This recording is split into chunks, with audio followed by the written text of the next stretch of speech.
barushaho kubarakarira ndetse no kubarwanya ndetse no kubakangisha nk'uko ijambo gukangisha rigarukamo kenshi. Reka dusome Byakozwe n'Intumwa igice cya 4 umurongo wa 4 nako guhera ku murongo wa 1 tumanuke. Haravuga ngo bakivugana n'abantu abatambyi bazana aho bari n'umutware w'urusengero n'abasadukayo, bababajwe cyane nuko bigisha abantu bababwira yuko kuzuka kw'abapfuye kwabonetse kuri Yesu. Biratangaje uburyo abantu bashobora kubabazwa n'iki kintu, ariko busa abantu ni Satani buri inyuma yabo. Ngo bakivugana n'abantu abatambyi bazana aho bari n'umutware w'urusengero n'abasadukayo, bababajwe cyane nuko bigisha abantu bababwira yuko kuzuka ko bapfuye kwabonetse kuri Yesu. Hari igihe twibwira ko gukizwa, gukorera Imana, kubaha Imana, ibya Kristo byakoreka muri twebwe, ari igihe twumva ko ntacyo bivuze cyane, ariko nanyangure ko bikivuze cyane kandi bibujije amahoro ubwami bw'umwijima. Aba bantu nta kindi kibabaje, ngo babajwe cyane nuko bigisha abantu bababwira yuko kuzuka ko bapfuye kwabonetse kuri Yesu. Ngo barabafata maze kuko bwari bugorobye babashyira mu nzu y'imbohe kugeza mu gitondo. Ariko benshi mu bumvise iryo jambo ry'Imana barizera, umubare w'abagabo uragwira uba nk'ibihumbi 5. Bukeye bwaho abatware n'abakuru n'abanditsi bateranira i Yerusalemu, na Ana umutambyi mukuru na Kayafa na Yohana na Alexandre n'ab'umuryango bose w'abatambyi bakuru. Babata hagati barabaza bati, n'imbaraga ki cyangwa n'izina ki byabateye gukora ibyo? Hari Bibiliya zimwe zivuga ngo ni bubasha ki, imbaraga mukoresha mwazikuye hehe? Ni nkaho kuva ati kuki mufite imbaraga. Imana ishimwe cyane.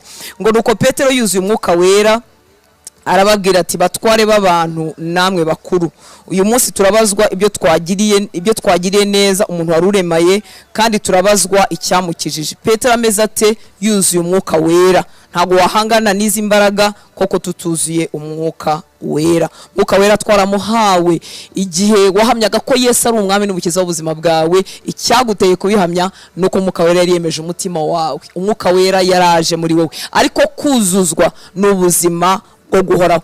Uko tugandukira ijambo ry'Imana, uko twumvira ijambo ry'Imana, uko twemera kuyoborwa n'ijambo ry'Imana. Iyo tuvuze ngo kuyoborwa n'umwuka, ubwo wibwira ko andi magambo azaza mu matwi yawe akakubwira ibindi bintu, ahubwo ati jya wambara ikanzu y'umutuku cyangwa y'umuhondo, jya ubyuka saa 10 saa 9, ukumva ari ibindi bintu bitandukanye. Ariko umwuka wera atuyoborera mu ijambo ry'Imana. Uko ugandukira ijambo ry'Imana, burya niko ubugandukiye umwuka wera. Rero kuzura umwuka wera bizangana n'ikigero tugandukira cyangwa se tuyoborwa n'ijambo ry'Imana. Uko tuguma gusabana n'ijambo ry'Imana ridutegeka, rituyobora, tugengwa naryo, nibwo buzima bwo kuzura umwuka wera. Hanyuma n'ibimenyetso byo kuzura nyene bizagaragara. Tuzagira imbaraga, tuzaba bahamya, isi ntizadukubita hasi, imitego ya Satani ntizatubasha. Tuzaba dufite ubushizi bw'amanga nkuko watuyobораga mu kanya yatubwiraga. Tuzaba dufite imbaraga zitari discipline, zitari ikinyabupfura, zitari ukubyuka neza. Imbaraga ndenga kamere zikomoka ku Mana zizakorera muri twe. Nta kindi rero cyari gushoboza aba bagabo b'Imana, nkuko nawe nta kindi cyagushoboza guca muri ino si itakwisha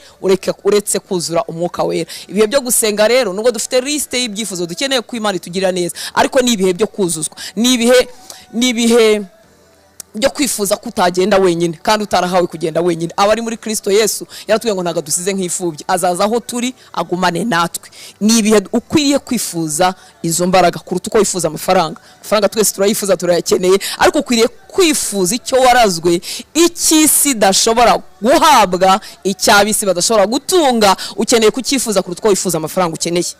Mani ndabizi ko yakeneye kuko ko nta muntu utayakeneye. Yesu ashimwe cyane.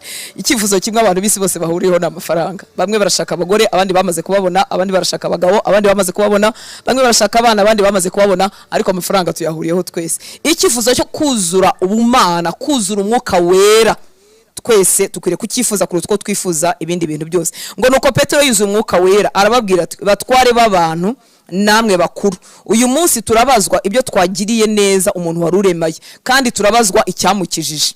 Ariko mumenye mwese n'abantu bose bo muri Isiraheli yuko ari izina rya Yesu Kristo w'i Nazareti, uwo mwabambye Imana ikamuzura, ari ryo ritumye umuntu ahagarara imbere yanyu ari muzima. Yesu niwe buye ryahinyuwe namwe abubatsi, kandi ryahindutse irikomeza imfuruka, kandi nta wundi agakiza kabonerwamo, kuko ari nta rindi zina munsi y'ijuru ryahawe abantu dukwiriye gukirizwamo. Mana ishimwe cyane. Biratangaje kubona Petero arara mu bwoba akabyuka yuzuye imbaraga. Haleluya. Uwo ni umurimo Imana igikora muri twebwe. Nta munyantege nkeya utakuzura imbaraga z'Imana. Nta muntu urimo gutsindwa n'icyaha uyu munsi utagira imbaraga hejuru yacyo. Nta muntu ukubiswe hasi n'ibigeragezo yuzuye imbaraga z'Umwuka Wera atanesha. Mana ishimwe cyane. Amakuba arakurenze ntureba imbere, buryo harabura ikintu kimwe cyonyine, harabura kuzura Umwuka Wera no kwemera kuyoborwa, kugandukira ijambo ry'Imana rikagira ubutware kuri wewe, ubundi ukuzuriza imbaraga. Niba Petero yari umunyantege nkeya akabyuka yuzuye imbaraga, burya nawe wabihabwa. Mana ishimwe cyane. Haleluya. Uko guhamya afite mu minsi mike yitambutse ntako yari afite. Yarafite ubwoba, yarafite gutinya urupfu, kandi ko urupfu n'urwo gutinywa. Gereza niyo gutinywa, kugirirwa nabi nibyo abishe Yesu nabo bari kumwica. Ibi bintu biteye ubwoba. Erega ntabwo Umwuka Wera aje aduhuma amaso ngo tureke kureba ko ibintu biteye ubwoba. Bibuteye pe, ukareba ibintu ugasanga birabuteye, ariko Umwuka Wera muri twebwe aduha ubushizi bw'amanga hejuru y'ibyo byose. Mana ishimwe cyane. Aravuga Kristo, aravuga ko nta wundi wahesheje uyu muntu gukira, nta kindi arata, natwe nta kindi dufite, nta kindi ashyize imbere, nta kindi avuga, ntavuga inararibonye zabo, ntavuga uburyo baraye mu masengesho, ntavuga ati mundega twe tumaze iminsi 40 turi mu cyumba cyo hejuru. Si ibyo arata, aravuga umurimo Yesu abasha gukora. Mana ishimwe cyane, kuko nta wundi agakiza kabonerwamo, kuko ari nta rindi zina munsi y'ijuru ryahawe abantu dukwiriye gukirizwamo. Hari igihe mu bibazo by'ubuzima tuganira n'abantu bakabaza ngo tubwire ikindi kintu, ngo reba ikindi kintu tubwira. Nta kindi kintu dufite kuvuga ni Yesu. Nta tips warangira umuntu wapfushije umuntu, ntazo ngo abe hejuru y'uwo mubabaro. Nta tips warangira umuntu maze imyaka 15 atari yabyara, ubuse ni tips zi. Nta tips waha umuntu ushomereye, ushonje, umaze imyaka, ntazo. Ariko twamubwira izina rya Yesu ribesha abantu hejuru y'imibabaro kandi bigakunda. Twamubwira izina rya Yesu rituma umuntu aba mu bintu akaba hejuru yabyo. Twamubwira izina rya Yesu rya rihindura ibintu. Nta zindi tips rero, ntabwo ari idini, si morali, si igipindi, ahubwo ni izina ribasha guhindura ibintu. Kandi uretse rero no kubihindura ribasha kubesha abantu hejuru y'ibintu bitarahinduka. Ahanga igifungo nticyari cyavuyo, ahanga gukubitwa ntabwo byari bye. Ndetse biratangaje, haro usoma akavuga ngo basohotse ngo banejejwe nuko bakubitiwe izina rya Yesu. Ana yanjye kare nasomaga icyanditswe kiri muri Yakobo, ndavuga imbonye 0 tanse. Icyanditswe kiri muri Yakobo igice cya mbere ngira ngo umurongo wa 2 niba nibuka neza, kiravuga ngo count it for joy. Ngo bibare ubicounting nk'ari umunezero, ngo nugubwa gitumwa n'ibikugerageza bitari kumwe. Ndavuga imbonye 0 pe. Ntago Imana yicaye, ntago Imana iri sadike, ntago Imana ari umunarcisiste arya nako bavuga. Ntago Imana yicaye kuneva ngo reka bakubitike, ngo reka basonze, ngo reka batinde kubyara, ngo reka bakene bumve. Ntago ari uko. Ariko icyo avuga umunezero uvamo ni end result, n'umusaruro wa nyuma y'ibyo. Kuko ibyago n'amakuba twese abakiranuka n'abakiranirwa bizatugwiraho rimwe, ariko inyifato yo muri byo, icyo bitera abamenye Imana, icyo bibatera muri bo, birabeza, birabatunganya, bibatandukanya n'urukundo rw'ibyisi, byigisha abantu gukunda. None se bavuga ngo babarira umwanzi wawe utaragize umwanzi, wavuga se ngo kunda ukwanga utaragize ukwanga. Ariko ikivamo nicyo ducountinga n'umunezero, nicyo tubaramwe umunezero, ni endurance, yewe n'umukuru w'abasirikare usanzwe nta fandi wicara ngo avuge ngo rero ngo abasirikare ngo nenda buza aho mbatoreza ngo none ngo intambara ngo ni byiza. Hoye intambara ni byiza kandi bazapfa, ariko hagati mu ntambara inyifato y'abasirikare nizabahesha amapeti, bazavamo abitwaye neza, bazagira amapeti kandi abandi bazaba baraguye ku rugamba. Ariko nta gafandi yakwicara ngo ndishimye ngo ubwo haje intambara ngo abasirikare bagiye gukoresha ibyo bize. Imana si umugome, ariko hagati y'ibitugerageza bitari bimwe ikivamo nicyo cyo kwishimira. Mana ishimwe cyane, kwizera kwawe kuratunganywa, hanyuma kwihangana kwawe ngo kugashyika rwose ngo utabuzeho na gato, utabuzeho na gato. Haleluya. Nawuze kwisuzumira kuri iyo minzani ngiyewe mu gitondo nabonye 0. Haleluya. Imana ishimwe cyane. Reka dukomeze. Arimo aravuga imbaraga zibonerwa muri Kristo Yesu, kandi nta wundi agakiza kabonerwamo, kuko ari nta rindi zina munsi y'ijuru ryahawe abantu dukwiriye gukirizwamo. 13 babonye ubushizi bw'amanga bwa Petero na Yohana, kandi bamenye ko ari abaswa batigishijwe, baratangara, maze bibuka ko babanaga na Yesu. Babonye ubushizi bw'amanga, babonye abagabo buzuye Umwuka Wera. Nshuti y'Imana, ku isi uzanyagirwa, umuyaga uzahuha, imvura izagwa, nuko bimeze.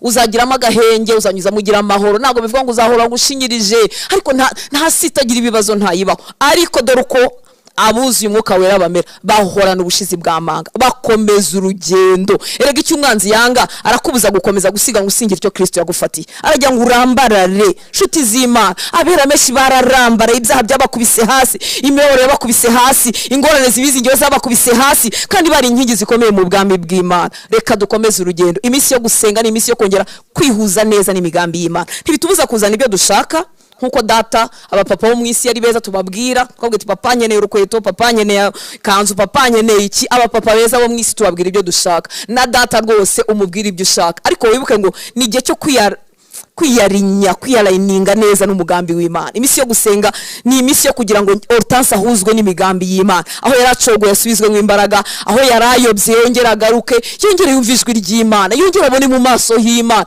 ntabeho nk'udafite Imana. Imana ishimwe cyane. Babonye ubushizi bw'amanga bwa Petero. Abagabo n'abaswa, abagabo bakaba bagira ubwoba bw'urupfu, kandi aba barimo babafata babarusha ubutwari, babafiteho ijambo. Ntago ari kwa kundi umuntu agutangira nta n'ijambo agufiteho, bari babafiteho ijambo. Kimenyimenyi n'umutware wabo bari bamwisha arapfa. Nabo rero nta gitangaza ko bari kubafata bakabica, ariko babitegereje basanga bafite ubushizi bw'amanga, basanga abo bagabo batandukanye nabo basanzwe babana nabo mu isinagogi, ngo babonye ubushizi bw'amanga bwa Petero na Yohana, kandi bamenye ko ari abaswa batigishijwe, baratangara. Ngo maze bibuka ikintu kimwe, bibuka ko babanaga na Yesu. Reka iminsi yacu yo kubana na Yesu isiga itandukaniro, isiga itandukaniro hagati yawe wamenye Yesu n'undi utaramumenye. Bwe abantu benshi barasenga, n'abatazi Imana barasenga, iyo bageze mu makuba barambaza.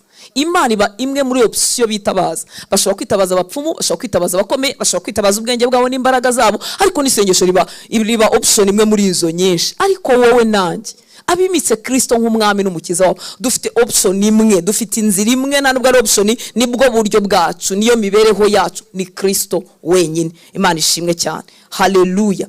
Babonye ubushizi bw'amanga bwa Petero na Yohana, kandi bamenye ko ari abaswa batigishijwe, bibuka ikintu kimwe, ko babanaga na Yesu. Reka kubana kwawe na Yesu kuzana itandukaniro, kuzane itandukaniro ry'inyifato hagati mu byiza, inyifato hagati mu bibazo, inyifato mu buryo handoringa ubuzima. Naratangaye mu minsi yashize metse kwiga isomo, ntabwo nari nzi ko abantu babaho batayowe na Yesu ntibanabimenye we. Musiko mbivuga, abantu bahamya Yesu bagasenga, bakaba bahanura, bakaba bakora imirimo y'Imana, ariko kuva Monday morning baho ubuzima butayobowe na Yesu habe namba, kandi ntibanamenye ko bagize ikibazo. Yesu mwiza we. Buryo ubundi umuntu ayobowe na Yesu agatana, ubundi arabyumva akajya avuga ati Yesu rwose dore naranatanye, dore ibintu ndimo ndabizi ko atari byo, ni ibinyoma, ndimo ndirwanaho, byibuze uwo nguwo ngira ngo abagifite yewe Mana yanjye, ngira ngo abagifite n'uruhengekerezo hari rwo kwihana, ariko uzikuba totalement kure y'ubushake bw'Imana, ukayobora ubuzima bwe uko abadafite Kristo babuyobora. Hanyuma ku cyumweru ugafatiraho ugaterana, niwe yigisha muri Imana ukagisha, niwe hano ugahanura, niwe uririmba ukarimba ugafatiraho, ku wa mbere ukongera ugafatiraho bwa buzima. Mana mureme, tugarukeho, mureke dusenge bere Imana itugaruke abitorero, abitiriwe izina ry'Imana, haba bitandukaniro. Data duha ubuntu, ntago tubivugira gucira abantu urubanza, ahubwo turavuga ubuntu buboneka muri Kristo Yesu, ubuntu bushobora guhindura ibihe, ubuntu bushobora kugarura igitinyiro cy'Imana mu buzima bwacu, ubuntu bushobora kuduha imbaraga hejuru y'ibiturwanya n'ibitureshya. Ntago abo bantu babyukana igitondo kimwe bavuga ngo tugiye rero ngo kutazongera kumvira Imana. Oya, ibibazo by'ubuzima birabagamburuza. Watinyaga kubeshya kubera ibibazo by'ubuzima, agatangira kubeshya, akavuga ati nanjye sinacuruza ntabeshya, nanjye nta kuntu naba muri ibi bihugu, nta kuntu naba ahantu ntashyize ikinyoma. Ni ukuvuga ngo ubwoba bw'ubuzima, niba ari ubwoba bw'ubukene, buraza bukamugamburuza. Yatangira umukristo mwiza wubaha Imana, ibyo abona byose abibonera mu nzira yo gukiranuka, ariko ubwoba bw'ubuzima bumwereka ngo wowe uzabaho ute. Ariko we ntureba nkuko abandi bareba. Ese urabona bizagenda bite? Ese imisoro, ese essence ihenze, ese ubu buzima bwo muri Kigali urabona wabigenza gute? Ntabwo yari yabyukanye ingamba zo kwandavura, ariko ubwoba bw'ubuzima bumujyana buhoro buhoro. Yari yuzuye impano z'Imana, yari yuzuye ubwiza bw'Imana, bukamujyana buhoro buhoro, akagamburura, akabaho nkuko abatazi Imana baba. Imana ikurinde ubwo buhenebere muri iki gihe cyanyuma. Ngo kandi babonye uwo muntu wakijijwe ahagaranye nabo, navuze ko nsoma gusa tugasenga kuri 14 kandi babonye ndinginga umwuka w'Imana ngo avugane natwe, avugane nawe, avugane nanjye muri iminsi yo gusenga. Imana iguha inyota nshuti y'Imana, kurinde kumenyera ibi bintu, kurinde kumva ubizi. Umuntu ubizi burya nta nyota agira, aba ameze nk'umuntu wahazi, ntabwo wagaburira umuntu wahazi. Imana iguha inyota. Ngo kandi babonye uwo muntu wakijijwe ahagaranye nabo babura icyo babasubiza, babategeka kuva mu rukiko, maze bajya inama bati, aba bantu tubagire dute ko bimenyekanye mu batuye Yerusalemu bose yuko bakoze ikimenyetso cyogeye, natwe tutabasha kubihakana, ariko kugira ngo bitarushaho kwamamara mu bantu tubakangisha. Tubagire gute? Tubakangisha. Nta mbaraga zo kubabuza, ariko dufite ibikangisho. Burya bya bintu ni ibikangisho, cyangwa ukabimenya nk'ibikangisho. Ngo ariko kugira ngo bitarushaho kwamamara mu bantu tubakangisha, batongera kugira umuntu wese babwira muri iryo zina. Umva ikigamijwe no kutavuga iryo zina, ariko tubakangisha. Batongera kwizera iryo zina, batongera kubwiriza muri iryo zina, batongera gusenga muri iryo zina, batongera gukomeza gukurikira iby'iryo zina risaba abaryizeye. Tubakangisha. Imana itugarukeho nshuti z'Imana, iguha imbaraga zo kuba hejuru y'ibikangisho byose ufite. Ibi ni ibikangisho byambara umubiri bikaza bifatika, ntabwo ari ibikangisho by'ibipirizo. Ni ibikangisho byaca mu kurwara, byaca mu gukena, byaca mu kubabara, byaca mu gutabwa, byaca mu kintu icyo ari cyo cyose. Ni ibikangisho bizima bifatika, ariko nagira ngo ngwire ngo ni ibikangisho. Nabo yari gereza y'ukuri, zari inkoni z'ukuri, kwari kubabaza by'ukuri. Ntabwo byari igipindi, byari ibintu bagiye gukora ku mibiri yabo kandi bakumva, ariko byari ibiki? Ibikangisho, ngo badakomeza kwigisha muri iryo zina. Haleluya. Ngo bongera kubahamagara barabategeka ngo bareke rwose kuvuga cyangwa kwigisha mu izina rya Yesu. Petero na Yohana barabasubiza bati, niba ari byiza imbere y'Imana kubumvira kuruta Imana, nimuhitemo. Mbega ubushizi bw'amanga, kuko tutabasha kwiyumanganya ngo tureke kuvuga ibyo twabonye kandi twumvise. Haleluya.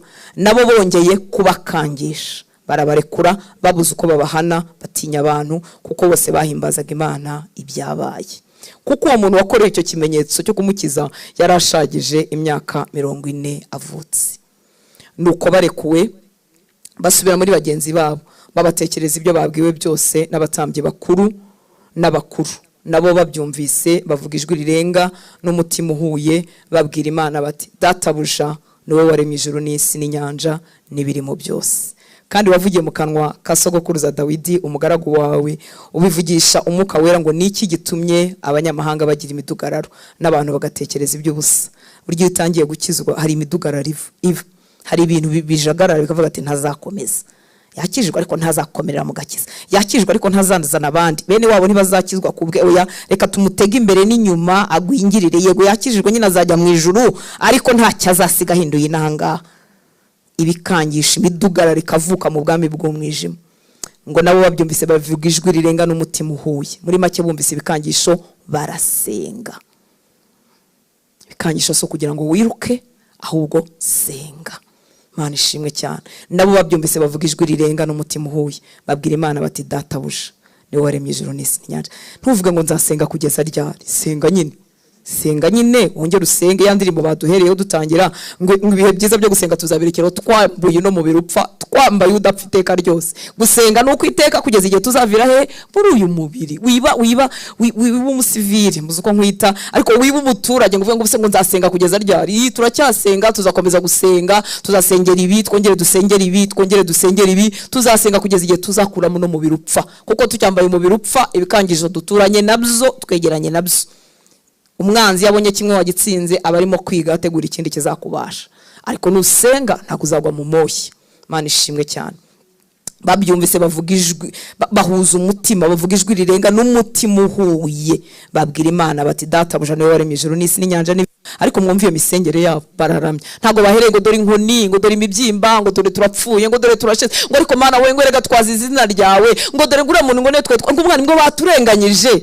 ariko Mana we data uzamure kwizera kwacu uduhe kureba nk'uko aba bagabo barebaga. Ntibarimo bavuga iby'inkoni n'imibyimba, ntibarimo bavuga ngo ariko si buri ko twe twagize, ngo ariko si buriya ngo Mana ngo ngo baduhoye iki, ngo niko nta n'umuntu twahemukiye. Baguhoye iki? Baguhoye kuri mu mwami w'umucyo bakaba mu bw'umwijima. Nicyo uzira nta kindi. Ngurumva ngo buriya ngo baturenganyije, si ibyo bariho. Bongeye kuvuga icyubahiro cy'Imana, bongera kuvuga amasezerano y'Imana, bongera kuvuga gukomera kw'Imana yabo. Haleluya. Mwibuka aba bantu bandi bari intege nkeya, bari bafite intege nke mu minsi mike.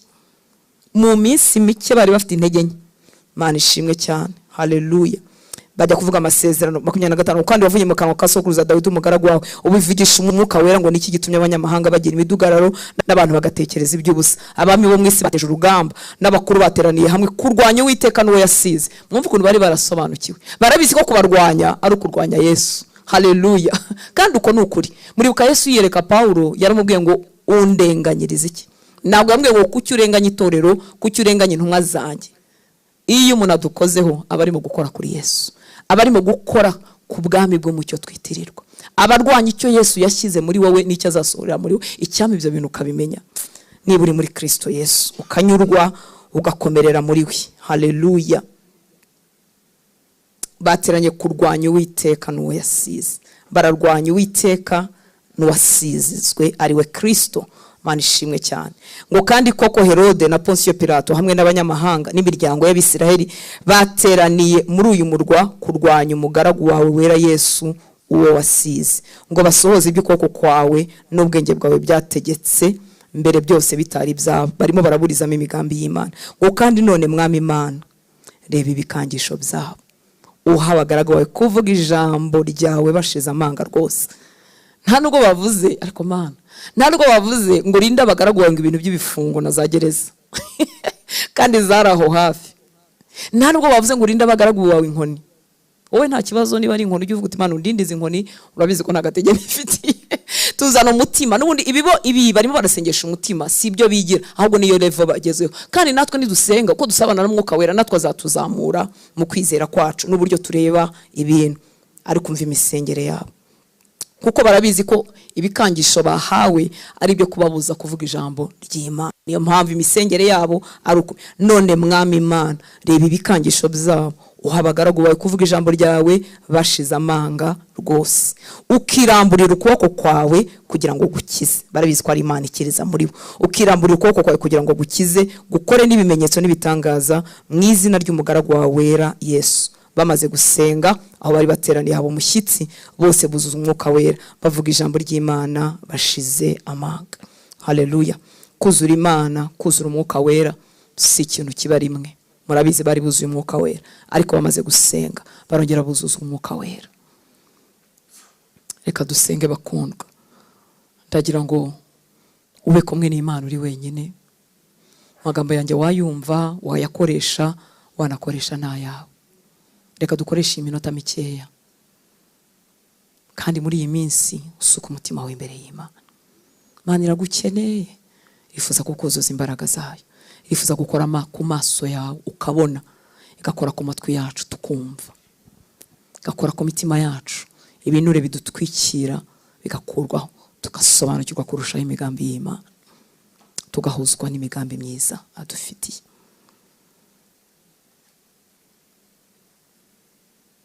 Unyemerere usenge. Abigishwa ba Yesu bamusabye ko abigisha gusenga, yarababwiye ngo nimusenga mujye muvuga mutya muti. Gusenga si meditation, umwanya wa meditation nawo ubaho, ariko gusenga turavuga ko akanwa kacu kararema, karubaka, karasenya, karema ibintu, kagashyira ibintu mu mwanya. Ntuvuga uti ngiye sinzi gusenga, mvuga uvuge. None se kuzi kuganira no kuvugana n'abantu, wananirwa kuvugana n'Imana. Wahumiriza ku maso yawe, niba uri ahantu bikunda, wapfukama, wakwicara, ariko ube mu suko umutima wawe imbere y'Imana. Wifuza ubu buzima buri mu itandukaniro, wifuza ubu buzima izina ry'Uwiteka rigaragaraho, ibimenyetso by'uko twabanye na Yesu. Barabareba n'abaswa, ariko babonye ubushizi bw'amanga. Baratekereza ubushizi bw'amanga babukura he, si imbaraga ziva he, bibuka ikintu kimwe kuba babanaga na Yesu. Data, mitima yacu iragushima, utugiriye imbabazi, utugiriye neza, uduhaye ubuntu, uduhaye ubutumire ku meza y'umwami w'abami, umuremyi w'ijuru n'isi, utegeka bikaba, ugenga byose, ufite byose mu biganza byawe. Tugize amahirwe twebwe abahungu bawe n'abakobwa bawe bo gutumirwa ku meza yawe mwa. Iyo dutumiwe mu nzu z'abakomeye, tugenda n'ishema, tugenda n'ibyishimo ko ibibazo byacu runaka biri bukemuke, ndetse no kumenyana nabo beri byiza nyaguhora ku ngoma. Ariko uradutumiye, we muremyi w'ijuru n'isi, wowe Data, wowe se umwami wacu Yesu Kristo, uradutumiye ngo nitwegere intebe yawe mwami, tuze kurira ku meza yawe, tuze gusabana nawe, tuze kwakira ibyawe, natwe tukubwira ibyuzuye imitima yacu. Mbega umugisha, mbega amahirwe, mbega privilege, mbega ubuntu ujya guhora ku ngoma bwo gutumirwa nawe. Turagutumbereye, turagutumbereye, tuguhanze amaso. Turi babahungu n'abakobwa wahamagaje imbabazi, turi babandi wowe hagiyeho bya byaha byinshi, turi babandi wanditseho izina ryawe ry'umwana wa Yesu Kristo, turi babandi watsindishirize, turi babandi wabazeho gukiranuka, turi babandi bakuwe mu bihanamanga, turi babandi wababariye, turi babandi wagize abana bawe. Uko niko tugarutse imbere yawe mwami, twuzuye ubushizi bw'amanga, dusomye imirimo yawe, twitegereje imirimo yawe muri Bibiliya, twitegereje imirimo yawe mu buzima bwacu, twitegereje imirimo yawe mu buzima bw'abera, bidutera kugaruka imbere yawe mwami. Waraduhamagaye muri iyi minsi 3 ngo tuze utugirire neza, waraduhamagaye muri iyi minsi 3 ngo tuze udukize, udukize ibyaha, udukize ibyago, udukize kuremererwa, udukize ubuhenebere bw'uburyo bwose. Turaje Uwiteka Mana Nyiringabo, ndagushimira ko muri twese nta muntu n'umwe witiranya n'undi, buri muntu muzi ku giti cye, buri muntu wafashe umwanya ubara imisatsi yo ku mitwe ye, buri muntu uzi uko aryama, uzi uko abyuka, uzi ibiraje umutima w'ishinga, uzi iby'ingenzi mu buzima bwe, uzi ibyo yifuza ko ari byo waheraho, uzi ibifite priorite mu buzima bwe. Uratuzi, ntutwitiranya mwami w'abami. Turaje mwami nk'iteraniro ry'abakunzi bawe, iteraniro ry'abo wakunze, iteraniro ry'abo wogesheje amaraso yawe, iteraniro ry'abo waguze ukabacungurira. Imana Data, ni twebwe tugarutse mwami w'abami, tugarukanye ubushizi bw'amanga, kuko tuzi kutabesha, kuko tuzi kudahemuka, kuko tuzi kutari umugizi wa nabi, kuko tuzi kuri umugizi wa neza. Tugarukanye ibyuzuye imitima yacu mwami. Turaje ngo izina ryawe rigaragare ku buzima bwacu. Reka izina ryawe rishirishwe kuri buri situation yose iri mu buzima bwacu nyaguhora ku ngoma. Tuje gushirisha izina ryawe ku buzima bwacu, ku myuka, ku bugingo, ku mubiri, kuri finance, mu marangamutima, mu bice byose bitugize. Tuje kwamamaza izina ryawe kuri byo mwami. Nta wundi tuvuga, nta bindi byirato, nta zindi mbaraga. Wowe ukiza, wowe ukura mu rupfu, wowe urema ibitariho, wowe uhamagara mu busa ingingo zikaremeka, ibintu bikitaba. Niwe tuje wowe uhamagara mu busa, niwe tuje kubwira mwami wawe. Tuje gushyirisha izina ryawe ku bagabo tugendana, ku bagore turi kumwe, ku basore n'inkumi, ku bana batoya, ku ngo zacu, ku mishinga yacu, ku byacu byose. Tuje gushirisha izina ryawe mwami waba, kubitugize byose. Turashirisha izina ryawe kubiriza abana bawe mwami.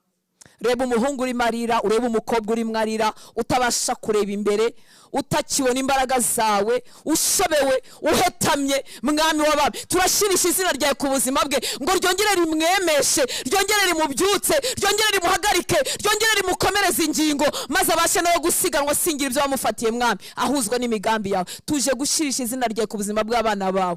Ibikangisho byafunze amaso, ibikangisho biratuma nta rindi jwi bumva, nta kundi gutekereza bafite. Ibitekerezo byabo byuzuyemo ibikangisho byonyine, nibyo barara barota, nibyo babyukiramo, nibyo birirwamo bari mu kazi, nta kindi kintu bareba imbere yabo. Tuje gushirisha izina ryawe ku buzima bwabo ngo ibikangisho byamburwa imbaraga, babe hejuru yabyo nyaguhora ku ngoma, bashyirwe hejuru yabyo kubw'icyubahiro cy'izina ryawe, maze nabo bakomeza urugendo kubw'izina ryawe washyize kuri bo mwami w'aba.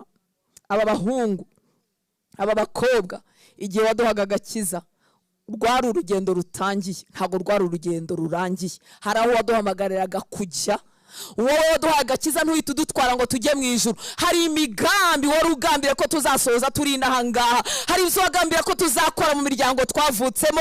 Hari ibyo wagambiriye ko tuzakora mu miryango twashatsemo. Hari ibyo wagambiriye ko tuzakora muri iki gihugu. Hari ibyo wagambiriye ko tuzakora hirya no hino mu isi. Wagombaga guca muri twebwe, izina ryawe rikamamara, mwami w'abami. Turasenze ngo buri mwana wawe ucogoye, urambaraye, utarimo gukomeza urugendo, utarimo gusohoza ibyo umushakaho, muri kugusenga yongere yegurwe nyaguhora ku ngoma. Turashyirisha izina ryawe kuri buri situation yitwa impossible, kuri buri situation yitwa idashoboka. Turashyirisha izina ryawe mwami, tukuzaniye ibikangisho nk'uko abigishwa babivuze. Mwami, nurebe ibikangisho biri imbere y'aba bakobwa, nurebe ibikangisho biri imbere y'aba bahungu, nurebe ibikangisho biri imbere y'aba bagore n'abagabo, nurebe ibikangisho bihagaze ku itorero ry'u Rwanda, nurebe ibikangisho bihagaze imbere y'imiryango y'abanyarwanda, nurebe ibikangisho Uwiteka Mana Nyiringabo, maze utwuzuza ubushizi bw'amanga kugira ngo dukomeze ugende mu izina ryawe Yesu. Dukomeze tuvuge mu izina ryawe, dukomeze tubeho mu izina ryawe, dukomeze tukugandukire mwami w'abami. Turushaho kukubaha imbere y'ibikangisho, turushaho kukubaha imbere y'ibikangisho, turushaho kukuvuga imbere y'ibikangisho, turushaho kuguhamya mwami no kugukurikira. Reka umwana wawe warutanye inzira, wari wirwanyeho nk'uko abisi birwanaho, umugaruza imbabazi mwami, umugaruza imbabazi mwami. Warufashe inzira y'inama z'isi, umugaruza imbabazi mwami w'abami. Warufashe inzira iy'abananiwe bacamo, yeguzwa imbabazi mwami. Turingingira ubwo bugingo ngo bwongere bweguzwa imbabazi mwami. Abo wahamagaye abahungu n'abakobwa mwami barimo baca mu nzira nk'iyo batagufite bacamo, turasenze ngo imbabazi zawe zongere zibegure, ubuntu bwawe bongere bubegure, maze dukomeze urugendo Uwiteka Mana Nyiringabo. Urakoze. Turashyirisha izina ryawe ku buzima bw'urwaye ngo ahabwe gukira. Turashyirisha izina ryawe ku buzima bw'utagisengaga, utarugisenga, ngo igicaniro cy'amasengesho cyongere cyake mu mutima we. Turashyirisha izina ryawe ku buzima bw'uwari wararetse kwiyiriza ibyo kurya, avuga ngo nta mpamvu yo kwiyiriza ngo igihe nahere. Turashyirisha izina ryawe ku buzima bw'uwo mukobwa, turashyirisha izina ryawe ku buzima bw'uwo muhungu, ngo yongere ahabwe imbaraga, yongere akomeze urugendo. Turashyirisha izina ryawe ku buzima bw'abavugabutumwa bacecetse kandi barahamagariwe kuvuga ubutumwa bwiza.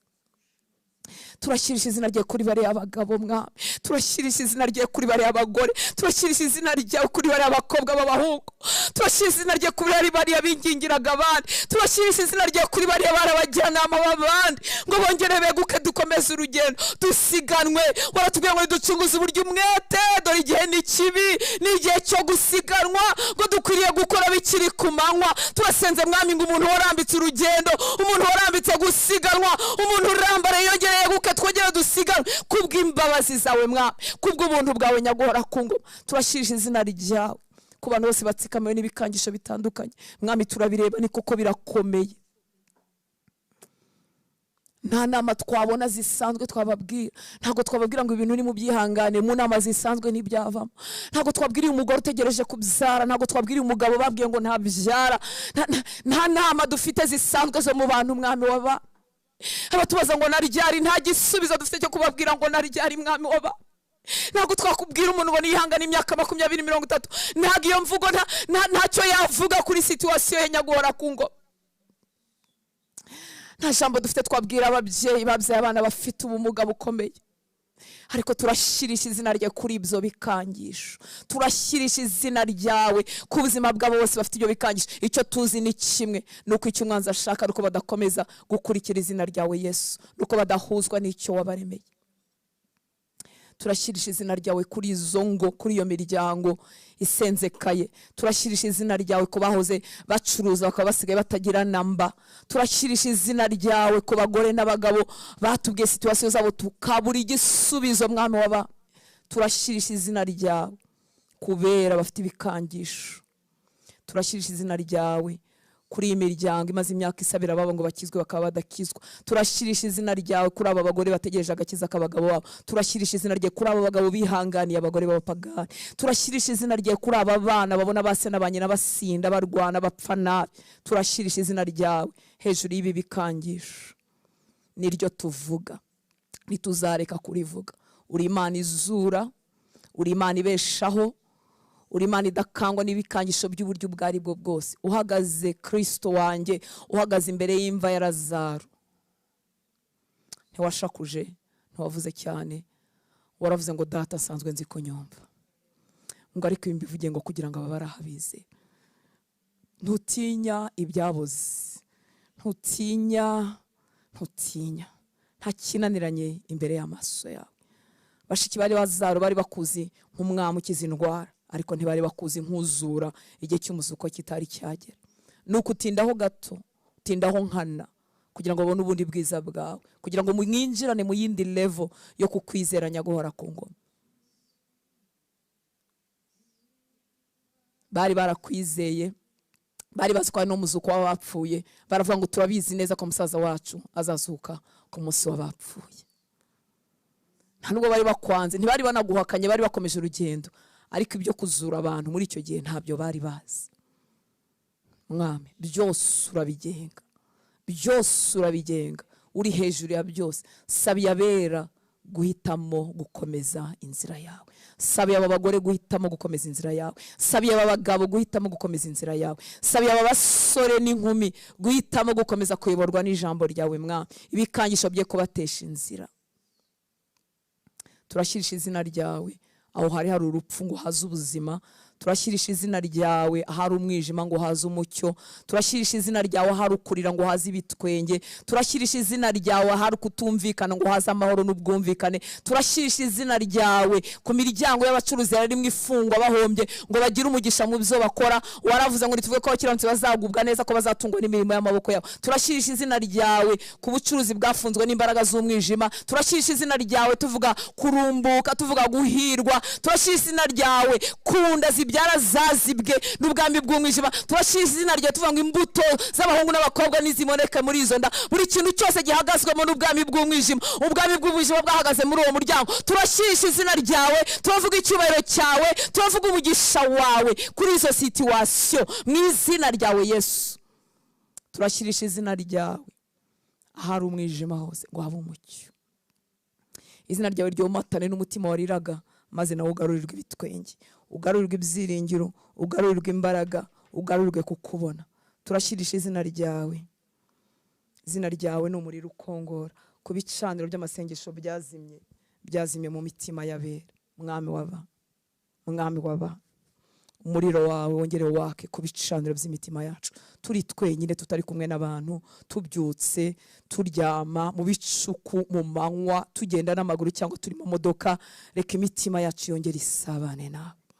Reka akanwa kacecekeshejwe katagisenga, umuriro wawe wongere wake mu mutima, kugurumana kongere kube mu muntu wamwe imbere, umuka wongere usabane nawe, umuriro wawe wongere wake mu gicaniro cyo mu mutima wawe Mwami, ubusabane bwe bwongere butohagire, imvura y'umugisha yongere mugwire, yongera afungura akanwa, yongera akingura umutima wawe, yongera asabane nawe, ubuzima bwawe bugaruke muri we nyaguhora ku ngoma. Urakoze ko bakugana bose batigeze basubira y'amaramasa. Nta muntu wakuganye ngo asubirane y'amaganya, nta muntu waguhungiyeho ngo asubirane y'intege nkeya. Ntawe. Abakuganye bose bagwije imbaraga, bagwije ubushizi bw'amanga, abakuganye bose barahembutse, abakuganye bose baremeshejwe, abakuganye bakiriye ubuzima. Urakoze kuri umutunzi w'imbabazi. Imigambi yawe ni myiza kuri twe muri iyi si icuza umwijima. Imigambi yawe iracyari myiza kuri twe. Ibyo wibwira kutugirira ni byiza, nubwo inzira zawe zitandukanye n'izacu. Imirebere yacu ni migufi, ubu tuzi bya none bimaze kuba, ntituzi n'ibyo mu minota 5 iri imbere, ariko mu bwenge bwacu bugufi tujya tukurangira inzira wacamo, tukakubwira ngo yaba wari ubigenje utya, yaba wari uzi iki gihe, yaba wari ugarukirije aha. Nuko tuza nyine nk'abana. Urakoze kuza imiremerwe yacu, ngo bibuka ko dukoze mu mukungugu, nyamara inzira zawe zitandukanye n'izacu. Nkuko ijuru risumba isi, niko inzira zawe zisumba izacu. Mwami, reka muri aya masengesho uduhe kwizera inzira zawe, uduhe kwizera inzira zawe, uduhe gutumbera wowe no kutagukuraho amaso. Twaje mu nama zawe, utwuzuza inama zawe, tukuzuza inama zawe. Twaje mu nama zawe ngo tumareho intege nke zacu, tumareho ibyaha bitwizingiraho vuba. Twaje mu nama zawe ngo wari uboshywe n'umugozi w'icyaha, uwo mugozi ucikagurikira muri presence yawe, wari ubushywe n'ubwihe ubwo ari bwo bwose bumenagurikire muri presence yawe, uburushyi bw'uburyo bwose n'ibikomere no kunanirwa kubabarira no kunanirwa kukumvira bicikagurikire mu kubaho kwawe mwami. Muri presence yawe turakira, waratubwiye ngo tuzamenya ukuri, ukuri kuzatubatura. Kristo we kuri, twaje guhura nawe ngo ububata bw'uburyo bwose, ubwo tuzi n'ubwo tutazi bumenagurike. Hari ububata twita buto, hari n'ubwo tutamenya ko ari ikibazo, ariko ububata bwose buri ku buzima bwacu bumenagurikire muri presence yawe mwami.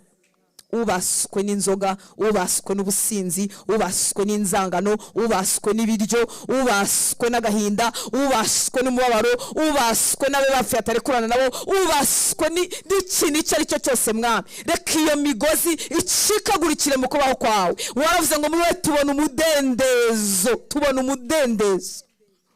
Tuje kwakira umudendezo wadukuye mu bubata, uduhindura imbata zawe. Imbato zawe zifite freedom, imbata zawe ziri mu bubata bw'amahitamo bw'umunezero. Turifuza kuyoborwa nawe wenyine, tutayobowe n'ibyo tureba, tutayobowe n'ibyo twumva, tutayobowe n'ibyo tunywa n'ibyo turya, tutayobowe n'amafaranga yacu yabaye menshi cyangwa makeya, tutayobowe n'ikintu na kimwe mwami. Twihariwe nawe. Urakoze data, we wumva ibyo usabwa. Baratubwiye ngo nidusaba twizere ko duhawe, hanyuma dutegereze tuzabona. Twakiriye umugisha w'uburyo bwose abantu bashobora gutunga bakiri inanga. Twakiriye ingo zirimo amahoro, twakiriye kubyara abahungu n'abakobwa, twakiriye ubwenge bwo kwiga, twakiriye gukingurirwa imiryango abagomba kwiga bige, twakiriye umugisha mu bifatika, twakiriye umugisha mu mirimo y'amaboko, twakiriye umugisha mu byo abantu bakora, twakiriye umugisha hagati y'abagore n'abagabo, twakiriye umugisha hagati y'abana n'ababyeyi, twakiriye umugisha w'uburyo bwose ubonekera muri wowe. Twakira umugisha w'iteka, kuko ibyo byose mwami birashira n'ibitizanyo by'inanga. Wowe wankijije, nje kuvuga agakiza ku banjye batarakizwa.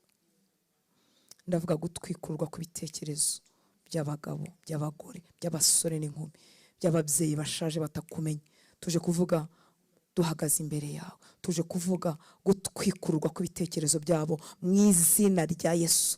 Dutwikura ibitekerezo by'aba bagabo, dutwikura ibitekerezo by'aba bagore, dutwikura ibitekerezo by'abasore n'inkumi, dutwikura ibitekerezo by'aba basaza n'abakecuru bashaje batakumenye, dutwikura ibitekerezo by'abo dufitanye isano y'amaraso, isano y'urushako, isano y'ubucuti, isano y'igihugu. Dutwikura ibitekerezo byabo, tubahuje n'umucyo w'ubutumwa bwiza. Tumenaguye imbaraga z'umwijima, umutwaro ukorera mu batumvira ubayobora, tumenaguye imbaraga ze mu izina rya Yesu. Reka nibarebe ibyaremwe bakubone, reka batekereze ku buzima bwabo bakubone, reka indirimbo zizana ijwi ritihanganirwa mu matwi yabo, reka ibibwiriza bigira umwanya mu mitima, imitima yabo ibe open, imitima yabo ikinguke, ubwenge bwabo bukinguke, umucyo w'ubutumwa bwiza ubone umwanya mu mitima yabo. Reka ijambo ry'Imana ricumite imitima yabo, ribatere kuvuga ngo tugire dute kugira ngo natwe dukire kubwo buntu n'imbabazi zawe. Turagusaba agakiza kabacu. Ntitwifuza kuzaba ukubiri n'abagabo bacu n'abagore bacu n'abana bacu n'ababyeyi bacu n'abavandimwe bacu. Wowe wangiriye imbabazi ukambona, wowe wanshakashatse, ntakuzi, ntakwitayeho, ntitaye ku byawe. Wowe wankijije ndi umunyabyaha utanazi ko ndushye. Birakoroheye gukiza abanyabyaha. Mwami turasaba abasaruzi, teza umwete imitima y'abakumenye mwami. Shyira icyifuzo cyawe mu mitima yacu, dore tukuzanaho ibyifuzo byacu, kandi nawe ufite icyifuzo. Ijwi ryawe riravuga ngo ndatumane, ninde watugendera? Waduhaye umurimo umwe rukumbi, umurimo umwe rukumbi wo kuguhuza n'abandi. Waduhaye ijambo ry'umwuzuro, waduhaye ijambo rya reconciliation. Umaze kutwunga na data, waduhaye umurimo wo kukunga n'abandi mwami. Ndakwinginze, shyira uwo mutwaro mu mitima y'abakijijwe b'abagore basanzwe barimo barera abana. Shyira uwo mutwaro mu mitima y'abagabo barimo bashakira abana babo ibyo barya. Shyira uwo mutwaro mu mitima barimo bacuruza barakwitiriwe. Shyira uwo mutwaro mu mitima y'abasore n'inkumi barimo biga bari mu mashuri asanzwe. Shyira uwo mutwaro w'abarimbuka mwami w'abami mu mitima yacu abakwizeye. Turakwinginze mwami, byandike, ntidusinzire tutakuvuze, ntituryame tutakuvuze, ntitudamaraye tutavuze ibyawe, tutabibwiye bene wacu, inshuti zacu, abagore bagenzi bacu, abo turangirana imyenda n'ibisuko. Hayi mwami w'abami, kangura abitorero kubw'imbabazi zawe, tukangure mwami w'aba. Tukaba twaragendanye n'abantu mu mamodoka, tukaba twaricaranye mu ndege, tukaba twarajyanye kugura imyenda, tukaba twarajyanye mu birori, mu bukwe n'ibiriyo mwami, tukagenda tutababwiye ibyawe. Dukangure mwami, tuba umutwaro wawe ndakwinginze. Abigishwa bakangishijwe baravuze ngo nimuhitemo ngo niba ari kumvira Imana cyangwa kumvira abantu, kuko tutabasha kwiyumanganya ngo tureke kuvuga ibyo twabonye. Mwami, hagurutsa abitorero, ubuzuze umuriro wawe ku buryo batabasha kwiyumanganya ngo baceceke iby'agakiza kabonerwa muri wowe Kristo. Mwami, dukure mu bitotsi bituma tutareba ibyo tubikiwe mu ijuru, bituma tutamenya icyo twakize. Kangura imitima yacu tumenye icyo twakize, tumenye irimbukiro n'ubukana bwaryo n'ububi bwaryo, kugira ngo tubashe guhagurukira kubibwira benshi, kugira ngo nabo batazarimbuka. Kora ku maso yacu tumenye ibyo tubikiwe mu ijuru, tumenye ubwiza bwabyo, tumenye uburyohe, tumenye amahoro, tumenye agaciro, bidutere kubibwira abandi. Dore benshi twarungurutse ngo tumenye ibyo tubikiwe, tubigereranya no gukirira inanga, tukabigereranya n'amafaranga, tukabigereranya no kubyara, tukabigereranya no gushaka, tukabigereranya n'amazina. Isi duha mwami w'abami, mwamongera ukore ku maso yacu tumenye ibyo tubikiwe mu ijuru, twe kubigereranya n'ikintu na kimwe cy'inanga. Bidutera umwete wo gukangurira benshi ngo tuzabaneye. Urakoze ko waduhaye ibihe byiza imbere yawe. Reka buri mwana wawe akomezanye ibihe byiza, ari iwe, ari mu icumbi rye, akomezanye ubusabane buri personnel, akariro katarakokotera ku bandi, umuriro wawe Mwuka Wera. Yesu wabwiye abigishwa ngo icyaba cyiza nuko wagenda, kuko iyo haba wari kujya ubonekera ahantu hamwe icyarimwe, ariko ugiye ubonekera mu bakwizera bose hirya no hino. Reka ubwo bwiru abera tubuhishurirwe, maze tubashe gukomeza gusabana nawe turi twenyine. Nta muntu wo kudukangura, nta muntu wo kudushyushya, nta ndirimbo zituzamura, ahubwo tugira igitaramo mu mitima yacu, dutaramanye n'ijuru. Urakoze kutigeze ubitwima, urakoze ko wabihaye abafite inyota bose. Umugisha abana bawe twabanye muri uyu mwanya wo gusenga, subize gusenga kuri mu mitima yabo. Mwami, tuzagarukana imbere yawe ku munsi w'ejo twongewe imbaraga, dufite amashimwe, dufite ubuhamya bwo kugira neza kwawe. Reka presence yawe ibe muri buri nzu uyu mwana wawe yakwambaje arimo, ibe mu mutima we, ibe mu mubiri we, ibe kuri wa Nyaguhora ku ngoma. Tuzagarukana imbere yawe imbaraga, tuzagarukana imbere yawe turushaho guhembuka, turushaho kukumenya, turushaho kukumvira. Umugisha abatumijwe ryacu rigera kuri benshi, umugisha abana bawe badufata amaboko kugira ngo tudacogorera kuri iki gicaniro. Umugisha buri muntu wese witanga mu buryo butandukanye, abatanga umwanya wabo, abakoresha impano zabo, abatanga ubutunzi bwabo, abatuvugaho ibyiza mu buryo butandukanye, abakomeza abandi, abakangurira abandi ku bukiranutsi, abo tuzi n'abo tutazi. Ubaha umugisha wawe.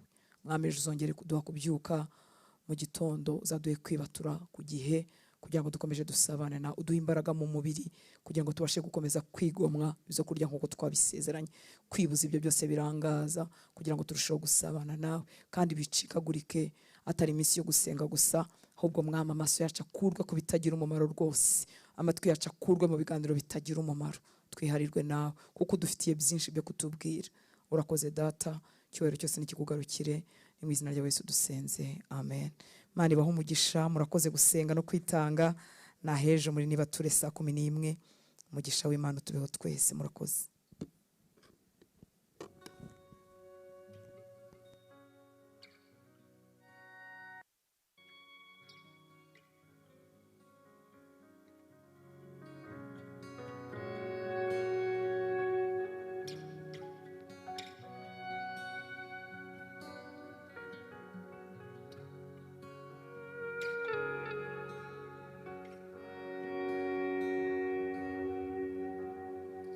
Sinibwira ko nakumenye,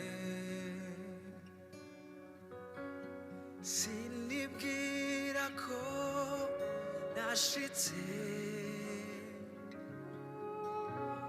umutima wanje urondera wewe gusa mu mahema yawe niyo shaka kwama